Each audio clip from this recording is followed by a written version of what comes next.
letdown compared to what they had before. Well, no, see, I wouldn't say that. I wouldn't say that. I mean, they lived very, very well, I guess, in Knoxville. But I wouldn't, when there were no jobs, my father had to leave. He didn't have a job. There were no jobs. So he had to leave. So regardless of how they were living, he didn't have a job. And so they had to leave. And that's how they got to Columbus and then Chillicothe. They didn't live in Chillicothe. Daddy would get up in the morning and and go to Chillicothe, be in Chillicothe the whole week, come home on Friday or Saturday night, and be there for a day and go back to Chillicothe. And that went on until he got the job in Franklin, in barber in Franklin. All right. So you were setting the atmosphere so that you could set up through your eyes the personality of your father, so that the rest of us would know what he was like as a person. Right. As that he liked to sing off key. He was in the choir, and as I say, he'd get up in the morning and start this pot-bellied stove, and we called it cherry red. He would, so he's up at 5 o'clock in the morning, getting the fire going, and then he would go go off to the barber shop, and later, now going back to the Depression years, people stopped getting haircuts, so he was still a barber, but there's nobody getting any haircuts. And so he got a job with the WPA, Work Progress Administration, digging ditches. And then later he got a job at Frigidaire in Dayton, which was about 16 miles away. But he would get up at 6 in the morning or 5 in the morning, get that fire going, and go out and stand on the corner in the cold, in winter time, waiting for the bus to take him to Dayton.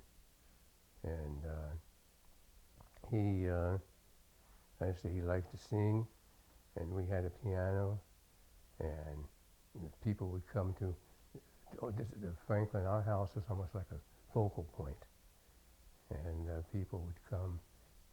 Her friends, my daddy's friends, they would come and we'd gather around the piano and play and sing and so daddy was quite a person.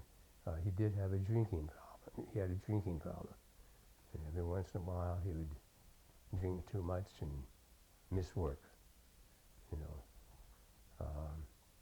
but he died at age 60. Okay, let's go back a little bit with his personality. Let's talk about him as a father, as a disciplinarian. What do you remember about him as a disciplinarian? Well, that's why I say, you see, I have to say, again, in the context of the family, Mm-hmm. in the family room, and that sitting around that round table, because that's when we talked. And first thing we do at the table, Mama or Daddy would say a prayer, and then Mama or Daddy would read scripture from the Bible, and then each of us had to have a Bible verse, and we'd go around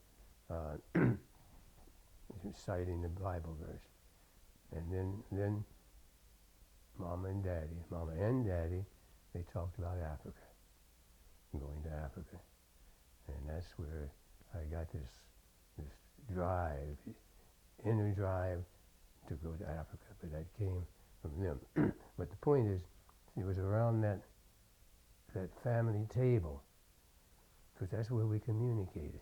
So we were in school, and so If Lillian didn't understand something, Leon or James would explain it to her.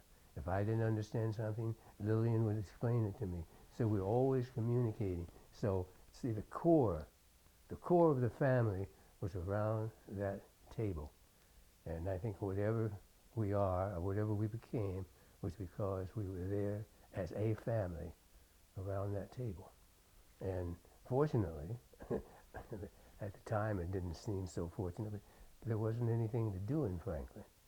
I mean, no streets to hang out on. There was only one First Street, Second Street, Fourth Street, Sixth Street. There were only 6 blocks, and two stoplights. So there wasn't anything to do. But later, I'm talking about going to Dayton and Middletown. But it's around that table that I credit that with laying the foundation for what we became, because we and we would have arguments, and Leon or James would jump on me and beat me up, and let's say Leon would jump on me and start fighting, and then James would jump on him and start fighting, and so but yeah, so we had fights, but we were there as a family, and loving, and understanding, sharing, and Mama again reading about going to Africa, and in those days Egypt, and Egypt wasn't considered part of Africa in those days, or for a long time it wasn't considered as part of Africa. But she'd read to us about Egypt and Abyssinia, Ethiopia, and anything she could get her hands on, they could get their hands on about Africa, which was very, very limited. But that, sitting around that table, that was what laid the foundation for everything else. All right, and that's a very important statement because all these years I never heard it put that way about the family sitting around the table. So that's great. As far as talking about Africa, your father and your mother, what made them so curious about Africa? Was it something that happened in their childhood? Well, again, they were close enough. They were close enough to slavery.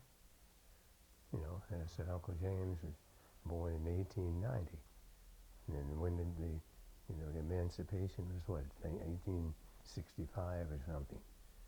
So they were close enough to slavery and Africa, Ghana, and so on, and that was part of it. All right. Okay. So going back to your dad for a moment, when I say disciplinarian, I had heard that there was really no card playing allowed. That's not true. Okay. Because on occasionally, Daddy would get together with a couple of his friends, and they would sit in the front room and play cards. So no. But see, we weren't hung up on cards and so on. We just talked. We talked, and I know we had games and boxing and so on. But no, Daddy and his friends would get there in the front room and play poker or whatever kind of cards they played. Did he have to spank the children? I mean, you got 6 children, you got to keep them in order. Yes. But see, we had a cherry tree out in front of the house. And if you do something, say to me, all right, Joseph, you'll get a switch. And I'll go out to the cherry tree and get the smallest switch I could find. He said, no, go get a real switch. And, then they switches. So we were whipped. So would your mom spank you too, or just your dad? Well, both of them. Both of them. Do you remember some of the things? Let's go in order for a moment. Do you remember some of the things that Leon and James would do that would cause them to get a switching? No. No, I don't. I don't know. No. Okay. Do you remember some of the things you would do that caused you to get a switching? Well, yeah, the thing I remember most, I don't know, we had these steps going up to the bedroom, and I was sitting on the step, and I think I had a glass, and I don't know whether it was empty or not, when I was, you know, holding it with my lips, and it broke. It dropped it and it broke. And Daddy said, all right, go get a switch. And I remember that, and I started crying and said, oh, oh, oh, oh, oh, no, oh, oh, oh. And so he didn't spank me. Okay. And I imagine Lillian, as nice as she was, Irene, as nice as she was, and Mary, as nice as she was, I don't think they got any switchings, did they? Oh, yes, yeah, they got it. Yes, sure, Did they? sure. What'd they do? Well, I don't know, but, you know, little thing. I don't know what they did, but they did get, we all got switched. Okay. All right. What else about your dad's personality do you remember